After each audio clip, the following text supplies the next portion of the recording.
Welcome student. In previous lecture, we have completed fluid mosaic model of plasma membrane or cell membrane. And today we will start with the next point, and that is the functions of plasma membrane. So we know that the plasma membrane is a thin membrane which is present outside the cell. Now the function of that plasma membrane is, first function is plasma membrane transport the molecule across it. It transport molecule across it. So the first function is it transport the molecule across it. Then many molecules are moved across the plasma membrane by a process known as a passive transport.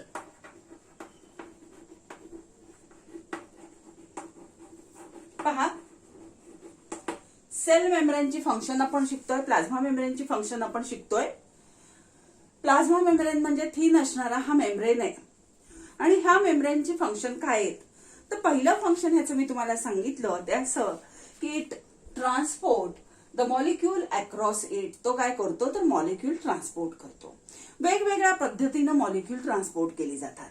म्हणून दुसरं function आपण पाहिलं की many molecule moves across the plasma membrane via passive transport. So first of all, what is meant by passive transport?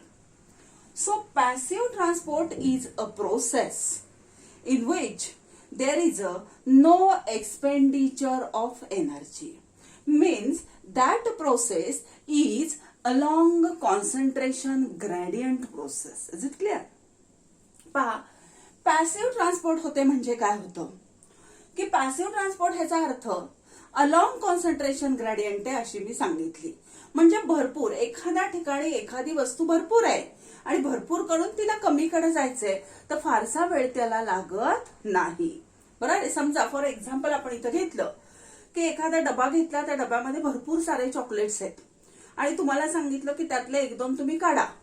तर भरलेल्या चॉकलेटच्या डब्यातून 2 chocolate तुम्हाला पटकन सापडतील. बरोबर आहे. अलॉंग कॉन्सन्ट्रेशन ग्रेडियंट आहे आणि ते चॉकलेट शोधायला तुम्हाला एनर्जी लागेल का? नाही लागणार आहे. म्हणजे ती जी प्रोसेस आहे त्याला म्हटलं जातं पॅसिव्ह ट्रान्सपोर्ट. म्हणजे एनर्जी खर्च न करता अलॉंग कॉन्सन्ट्रेशन ग्रेडियंटनी काही मॉलिक्युल्स हे अक्रॉस सेल मेम्ब्रेन ट्रान्सपोर्ट केले जातात. हा झाला दुसरा function. Some solute move by simple diffusion. Some solute moves by simple diffusion. Simple डिफ्युजनच्या प्रोसेस मधून काही सोल्युट्स हे त्या मेम्ब्रेनच्या अक्रॉस मुवमेंट हे करू शकतात. आता इथं शब्द आलाय डिफ्युजन. डिफ्युजन म्हणजे काय तर diffusion means there is a movement of solute from high concentration to low concentration. Solution आणि सॉल्व्हंट हे सगळं तुम्हाला माहिती आहे. मग डिफ्युजन मध्ये काय होतं, movement of solute from higher concentration to lower concentration. मग काही सोल्यूट हे सिंपल डिफ्युजन मुळे हायर कॉन्सन्ट्रेशन कडून कुठे खेचले जातात, लोअर कॉन्सन्ट्रेशनला जातात. That is about the simple diffusion. Now the next, that is also along the concentration gradient process. Now the neutral solutes, they moves by passive transport also. Again, there is a passive transport, and via that passive transport the neutral solutes moves. That neutral solutes moves by the passive transport. लक्षात येते का? पहा, एकच function मी इथं बऱ्यापैकी सांगते पण किती प्रोसेसने ती फंक्शन होते पहा. Transport of molecule across membrane. हा मेम्ब्रेन थिन आहे त्यामुळे मेम्ब्रेन मटेरियलचं काय होतंय, ट्रान्सपोर्ट होतंय. कुठल्या पद्धतीचं ट्रान्सपोर्ट आहे तर पॅसिव्ह ट्रान्सपोर्ट होतं. तर काही म्हणण्यापेक्षा मेनी मॉलिक्युल्स हे पॅसिव्ह ट्रान्सपोर्टनी त्या मेम्ब्रेन मधून पास होतात. मग पॅसिव्ह ट्रान्सपोर्ट म्हणजे मी तुम्हाला सांगितलं अलॉंग कॉन्सन्ट्रेशन ग्रेडियंट प्रोसेस आहे आणि हिला एनर्जी खर्च करावी लागत नाही. दुसरा पॉइंट मी सांगितला की कितीतरी सोल्यूट्स असे आहेत किंवा some solutes they passes through that plasma membrane by simple diffusion. Simple डिफ्युजनच्या मार्फत काही सोल्यूट्स पास होतात आणि सिंपल डिफ्युजन म्हणजे मी तुम्हाला सांगितलं that is the movement of solute from high to low concentration. पुढचा पॉइंट मी तुम्हाला सांगितला there is a movement of neutral solute by a process and that process is also known as a passive transport, means along concentration gradient and there is no requirement of energy. Now water moves by the process of osmosis. Now there is a movement of water by the process of osmosis. So what is osmosis? In osmosis there is a movement of water from low concentration to high concentration. Here there is a movement of water from low concentration to high concentration. वॉटरची पण movement होते plasma membrane मधून transport केली जाते. मात्र water कुठून कुठे जातं तर लो कॉन्सन्ट्रेशन कडून वॉटर कुठे जात असतं हाय कॉन्सन्ट्रेशन कडे जातं. हे लक्षात ठेवा. आता पुढचा पॉइंट पहा. ऍक्टिव्ह ट्रान्सपोर्ट त्याच्यामध्ये घडवली जाते आणि ऍक्टिव्ह ट्रान्सपोर्टच्या साह्यानं few ions are molecule they are transported across that plasma membrane against concentration gradient. पुढची प्रोसेस सांगितली. काही मॉलिक्यूल हे प्लाझ्मा मेम्ब्रेन मार्फत ट्रान्सपोर्ट केले जातात पण ती प्रोसेस मात्र कुठली असते तर ती असते ऍक्टिव्ह ट्रान्सपोर्ट. लक्षात येत आहे. मगाशी सांगितलं पॅसिव्ह ट्रान्सपोर्ट. पॅसिव्ह ट्रान्सपोर्ट म्हणजे काय सांगितलं. पॅसिव्ह ट्रान्सपोर्टचा अर्थ सांगितला अलॉंग कॉन्सन्ट्रेशन ग्रेडियंट एनर्जी लागत नाही. दुसरं मी सांगते ऍक्टिव्ह ट्रान्सपोर्ट. ऍक्टिव्ह ट्रान्सपोर्ट म्हणजे काय तर ऍक्टिव्ह ट्रान्सपोर्ट म्हणजे ही जी प्रोसेस असते that process is against concentration gradient process. मग जर अगेन कॉन्सन्ट्रेशन ग्रेडियंट प्रोसेस असेल तर इट रिक्वायर्स द एनर्जी. म्हणजे ही प्रोसेस पॅसिव्ह ट्रान्सपोर्टच्या अपोजिट प्रोसेस आहे. माझं एक्झाम्पलच आपल्याला जर पाहायचं म्हटलं तर एखादी गोष्ट एखाद्या ठिकाणी कमी आहे आणि कमीतून तुम्हाला खेचायची आहे, कमीतून तुम्हाला काढून घ्यायची आहे. कमी आहे, तिचं प्रमाण कमी आहे म्हणजे अगेन्स्ट कॉन्सन्ट्रेशन ग्रेडियंट झाली आहे आणि मग ती खेचत असताना तुम्हाला काय लागते एनर्जी लागते. तर अशा ऍक्टिव्ह ट्रान्सपोर्टच्या साह्याने काही आयन्स हे ट्रान्सपोर्ट केले जातात प्लाझ्मा मेम्ब्रेनच्या मार्फत. मग ह्या प्रोसेसला जी एनर्जी लागते ती एटीपी मध्ये जी एटीपीच्या फॉर्म मध्ये जी एनर्जी असते ती एटीपीच्या फॉर्म मधली एनर्जी वापरली जाते. आणि ह्याचं एक्झाम्पल आहे sodium potassium pump. Sodium potassium pump हा पंप असतो बॉडीमध्ये. तर ह्या सोडियम आणि पोटॅशियम पंप हा आपण साधारणतः आपल्याला 12वीला जास्त डिटेल्स आहेत त्याच्या, आता काही तुमच्या अभ्यासाला फारसे नाहीयेत. पण ह्या सोडियम आणि पोटॅशियम पंपच्या मधून किंवा हे बेस्ट एक्झाम्पल कशाचं आहे तर ऍक्टिव्ह ट्रान्सपोर्टचं आहे. ठीक आहे. आणि पुढचा पॉइंट पहा. Polar molecules they cannot pass through non polar lipid bilayer. Lipid bilayer जो आहे तो नॉन पोलार आहे त्यामुळे पोलॅरिटी असणारे मॉलिक्यूल मात्र त्याच्यामधून पास होत नाही. So they requires the carrier protein. मग असे पोलार मॉलिक्यूल ज्याच्यावरती पोलॅरिटी आहे प्लस पॉझिटिव्ह नेगेटिव्ह चार्ज आहे हे मात्र नॉन पोलार असणाऱ्या बायलिपिड मधून जाऊ शकत नाही, बायलिपिडच्या लेअर मधून जाऊ शकत नाहीत.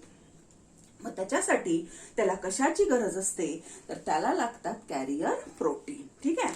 मग पाहता इथं परत एकदा मी प्लाझ्मा मेम्ब्रेनची फंक्शन्स तुम्हाला सांगते. प्लाझ्मा मेम्ब्रेनचं पहिलं फंक्शन मी तुम्हाला सांगितलं it transport the molecule across it. Plasma membrane हा थिन असल्यामुळे मॉलिक्यूल ट्रान्सपोर्ट करायचं काम करतो आतून बाहेर, बाहेरून आत, सेल ऑर्गॅनेलीमध्ये, सेल ऑर्गॅनेलीतून सायटोप्लाझम मध्ये ही मुवमेंट तो करू शकतो. अजून एक इथं आपल्याला टाकता येईल पॉइंट तो म्हणजे that plasma membrane is 7वा म्हणू selectively permeable. प्लाझ्मा मेम्ब्रेन कसा आहे? सिलेक्टिव्हली परमिएबल आहे. सिलेक्टिव्हली परमिएबल आहे ह्या शब्दाचा अर्थ काय की सिलेक्टेड सबस्टन्सेस तो आत पण येऊ देतो आणि बाहेर पण जाऊ देतो. ह्याला म्हटलं जातं सिलेक्टिव्हली परमिएबल. तिसरा पॉइंट मी तुम्हाला काय सांगितला तर तिसरा पॉइंट आपण असा पाहिला की there is a passive transport and via passive transport many molecule moves across the membrane, that is across the plasma membrane without spending energy. बरेचसे मॉलिक्यूल पॅसिव्ह ट्रान्सपोर्टच्या सहाय्यानं हे प्लाझ्मा मेम्ब्रेन मधून ट्रान्सपोर्ट केले जातात. पॅसिव्ह ट्रान्सपोर्ट म्हणजे along concentration gradient असणारी process आहे आणि ह्या प्रोसेसला एनर्जी लागत नाही. Some solute moves by the simple diffusion through plasma membrane. Some solute moves via the simple diffusion through the plasma membrane. काही solutes हे सिंपल डिफ्युजनच्या साह्यानं आत आणि बाहेर येऊ जाऊ शकतात. मग आता सिंपल डिफ्युजन म्हणजे आत्ताच तुम्हाला सांगितलं की सिंपल डिफ्युजन मध्ये सोल्यूटची मुवमेंट असते आणि सोल्यूटची मुवमेंट कुठून कुठे असते तर हाय कॉन्सन्ट्रेशन कडून लो कॉन्सन्ट्रेशन कडे असते. पुढचा पॉइंट आपण पाहिला की neutral solutes they move across the plasma membrane via the passive transport. म्हणजे ही सुद्धा प्रोसेस अलॉंग कॉन्सन्ट्रेशन ग्रेडियंट आहे आणि there is a no requirement of energy. Now the water, that water transported via the plasma membrane by the process known as osmosis. वॉटरची movement plasma मेम्ब्रेनच्या मार्फत कशी केली जाते तर ऑस्मॉसिस. ऑस्मॉसिस म्हणजे काय तर movement of water from low concentration to high concentration आहे. ठीक आहे. पुढचा पॉइंट आपण अजून पाहिला तो म्हणजे ऍक्टिव्ह ट्रान्सपोर्टचा. तर ऍक्टिव्ह ट्रान्सपोर्ट मध्ये आपण पाहिलं की few molecules or few ions they are transported via or through the plasma membrane or cell membrane via active transport. आणि ऍक्टिव्ह ट्रान्सपोर्ट म्हणजे मी तुम्हाला काय सांगितलं अगेन्स्ट कॉन्सन्ट्रेशन ग्रेडियंट असणारी ही प्रोसेस आहे की जिथं प्रमाण कमी आहे आणि कमी कडून तुम्हाला जास्तीकडे जायचंय म्हणजे ह्या प्रोसेसला काय लागते एनर्जी लागते. म्हणजे ही प्रोसेस ह्याच्या कशी टोटल अपोजिट असणारी ही प्रोसेस आहे आणि मग हिला एनर्जी लागते. ती एनर्जी सेलमध्ये जी एटीपी असतं त्या एटीपी पासून मिळवली जाते. ठीक आहे. आणि ह्याचं एक्झाम्पल दिलंय सोडियम आणि पोटॅशियम पंप. ठीक आहे. आणि शेवटचा पॉइंट इथं मी सांगितला की पोलार मॉलिक्यूल जे असतात ज्याच्याकडे पोलॅरिटी आहे. आता प्लाझ्मा मेम्ब्रेनचं मॉडेल तर आपण पाहिलं की फॉस्फोलिपिड बायलेअरने तयार झालेलं आहे आणि हे फॉस्फोलिपिड बायलेअर कसं आहे तर तो नॉन पोलार आहे लक्षात घ्या. त्यामुळं हे पोलार मॉलिक्यूल हे नॉन पोलार फॉस्फोलिपिड बायलेअर मधून पास होऊ शकत नाहीत म्हणून त्यांना काय लागतात दे रिक्वायर्स द कॅरियर प्रोटीन. लक्षात आलं. that is about the functions of cell membrane or plasma membrane. ठीक आहे. आता ह्याला जोडूनच पुढचा पार्ट आपण शिकणार आहोत की ज्याला आपण काय म्हणतो cytoplasm. So the next part is a cytoplasm.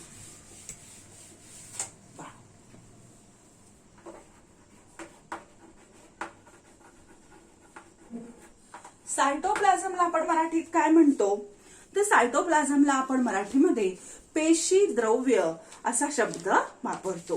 पेशीमध्ये जे काही लिक्विड प्रेझेंट आहे त्या लिक्विडला आपण सायटोप्लाझम म्हणतो. So cytoplasm is a ground substance which we also known as a matrix or cytosol. So cytoplasm is ground substance which we also known as a cytosol or it is also known as a matrix. It is known as a cytosol or it is also known as a matrix. Now that cytoplasm is a colloidal, jelly-like, non-static substance. It is colloidal, jelly-like, non-static substance. लक्षात येते का पहा. Cytoplasm म्हणजे काय? पेशीद्रव्य. सायटोप्लाझमला आणखीन हा एक ground substance आहे पेशीमध्ये असणारा, त्याला आपण सायटोसॉल म्हणतो किंवा मॅट्रिक्स म्हणतो. हा कसा आहे? तर कोलॉइडल सबस्टन्स आहे, जेली लाईक सबस्टन्स आहे, नॉन स्टॅटिक सबस्टन्स आहे. म्हणजे काय? तर कोलॉइडल आहे म्हटल्यानंतर ह्याच्यामध्ये हे सायटोप्लाझम एकदम क्लिअर असत नाही, तर त्याच्यामध्ये मध्ये मध्ये सस्पेंडेड असणाऱ्या ऑर्गॅनेलिज वगैरे असतात, म्हणून त्याला आपण कोलॉइडल असं म्हणतो. जेली तुम्हाला कळते, फार पातळ पण नाही आणि फार घट्ट पण नाही, असं जेल सारखा असणारा हा सबस्टन्स आहे. आणि नॉन स्टॅटिक आहे म्हणजे हा एकाच ठिकाणी ठप्प बसून राहत नाही, तर हा काय करतो? मुवमेंट ह्याच्यामध्ये असते, म्हणून ह्याला आपण काय म्हणतो? नॉन स्टॅटिक म्हणतो. Means it shows the streaming movement and that streaming movement is known as a cyclosis. It shows streaming movement, and that streaming movement is known as what? Cyclosis. पहा, cytoplasm jelly like आहे, colloidal आहे, non static आहे, म्हणजे एका ठिकाणी बसणारं नाहीये. That cytoplasm shows a streaming movement, and that streaming movement is known as a cyclosis. खूप वेळेला क्वेश्चन विचारतात, what is mean by cyclosis? So cyclosis means the cytoplasm moving inside the cell, driven by some force. त्याच्यामध्ये काही force तयार होतो आणि ह्या फोर्समुळं हे जे काही सायटोप्लाझम असतं हे सेल मधलं मुव्हिंग कंडिशन मध्ये असतं, त्याला आपण स्ट्रीमिंग मुवमेंट म्हणतो किंवा त्याला आपण काय म्हणतो? सायक्लोसिस असा शब्द आपण त्याला वापरतो. ठीक आहे. Now the next point is components of cytoplasm. पहा, सायटोप्लाझम हा ग्राउंड सबस्टन्स आहे, त्याला सायटोसोल किंवा मॅट्रिक्स म्हणतात. कोलॉइडल आहे, जेली लाईक आहे, नॉन स्टॅटिक आहे. युकॅरियोटिक सेलचं सायटोप्लाझम मध्ये स्ट्रीमिंग मुवमेंट असते आणि ह्या स्ट्रीमिंग मुवमेंटला आपण सायक्लोसिस म्हणतो. आता पुढचा पॉइंट पाहायचा आहे त्याचा कंपोजिशन काय, म्हणजे हे सायटोप्लाझम कशा कशापासून तयार झालेलं आहे. So the cytoplasm it contains mainly the water. So the major component of cytoplasm is water. Major component. Cytoplasm मध्ये मेजर काय प्रेझेंट आहे? तर सायटोप्लाझम मध्ये मेजर प्रेझेंट असतं ते म्हणजे water.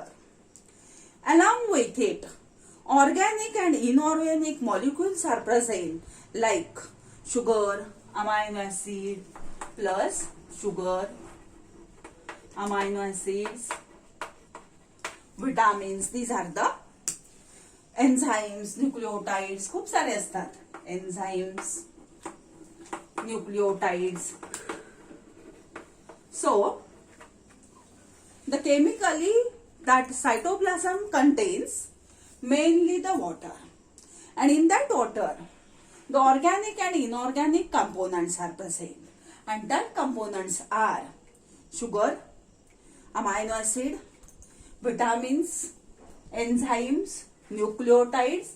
Also it contains minerals and waste material.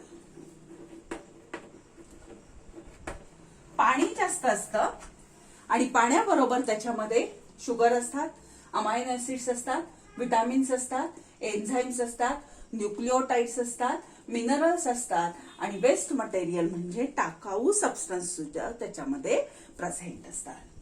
Now that cytoplasm also contains cell organelle. It contains number of cell organelle. In that it contains endoplasmic reticulum, Golgi apparatus, then ribosomes. It also contains lysosomes, then mitochondria, then nucleus. It contains plastid also. Then microtubules are also present. पाहता cytoplasm मध्ये पाणी असतं, पाण्याबरोबर हे सगळं असतं. अजून cytoplasm मध्ये काय असतं, तर सायटोप्लाझम मध्ये सेल ऑर्गॅनेलीज असतात. मग कुठल्या कुठल्या सेल ऑर्गॅनेली ह्या सगळ्या आपल्याला शिकायच्यात. एंडोप्लाझ्मिक रेटिक्युलम असतं, गॉल्गी ॲपॅरेटस असतं, रायबोझोम्स असतात, मायटोकॉन्ड्रिया असतात, न्यूक्लियस असतं, प्लास्टिड असतं, लायझोझोम्स असतं, मायक्रोट्युब्युल्स असतात. हे वेगवेगळ्या cell organelles they are present in the cytoplasm. Clear? Now the next point is the various metabolic activity that takes place inside the cytoplasm. Various metabolic activity. ज्या काही metabolic activity घडतायत, metabolism जे काही घडतंय, metabolism म्हणजे काय, चयापचय क्रिया. तर ह्या ज्या मेटाबॉलिझम घडतंय, हे मेटाबॉलिझम कुठं घडतं सगळं, तर that takes place inside the cytoplasm. So this cytoplasm help in distribution and exchange of material between various cell organelles. This cytoplasm helps in distribution and helps in the distribution and exchange of material between various cell organelle. लक्षात येते का? पहा, actually ह्याला तुम्ही functions म्हटलात तरी चालेल. Composition झालं. Chemically cytoplasm is made up of major water. In water it contains organic and inorganic substance, and that are sugar, amino acid, vitamin, enzyme, nucleotide, mineral, base material, etc. In addition to that cytoplasm contains number of cell organelle, that is endoplasmic reticulum, Golgi apparatus, mitochondria, nucleus, plastid, ribosome, lysosome, etc. Next, various activities, that is the metabolic activities that takes place in the cytoplasm. चयापचय क्रिया ह्या सगळ्या cytoplasm मध्ये घडतात. अजून cytoplasm काय काम करतं, हे फंक्शन म्हणा फार तर it helps in the distribution and exchange of material between various cell organelle. ज्या काही ह्या सगळ्या सेल ऑर्गॅनेली आहेत, ह्यांच्यामध्ये मटेरियलचं एक्सचेंज करणं, एकमेकांना मटेरियल डिस्ट्रीब्यूट करणं, हे जे काही महत्वाचं काम असतं, हे महत्वाचं काम कोण करतं, तर ही सेल सायटोप्लाझम करतं. Now the cell organelle are the components of cell and they play a specific function or they carry out the specific function. आता तुम्ही इथं जर पाहिलं तर ह्या ज्या मी सेल ऑर्गॅनेली इथं सांगितलेल्या आहेत, ह्या प्रत्येक सेल ऑर्गॅनेलीचं फंक्शन कसं आहे, डिफरंट आहे. लक्षात घ्या. मग एंडोप्लाझमिक रेटिक्युलम, आता तुम्हाला माहित असणार सांगते. रायबोझोमला काय म्हणता तुम्ही, प्रोटीन फॅक्टरीज म्हणता, प्रोटीन तयार करतं ते. मायटोकॉन्ड्रियाला काय म्हणता, पॉवर हाऊस म्हणता, एनर्जी तयार करतं. न्यूक्लियसला तुम्ही काय म्हणता, तर न्यूक्लियस मध्ये कंट्रोलिंग सेंटर असतं त्या सेलचं. म्हणजे ह्या ज्या सेल ऑर्गॅनेली तिथं प्रेझेंट आहे, ह्या प्रत्येक सेल ऑर्गॅनेलीचं फंक्शन कसं आहे, डिफरंट आहे. लक्षात घ्या.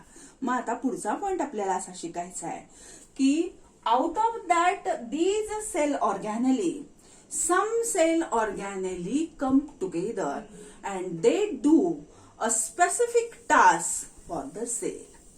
Out of these, not all, some cell organelle come together and they do or complete a specific task for the cell, and that forms the endomembrane system. Means what? लक्षात येते का? पहा तुमच्या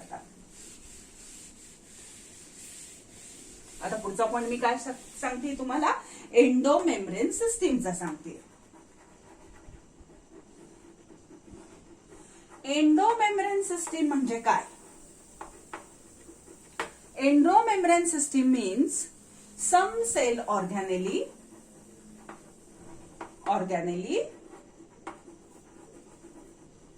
come together and carry out specific task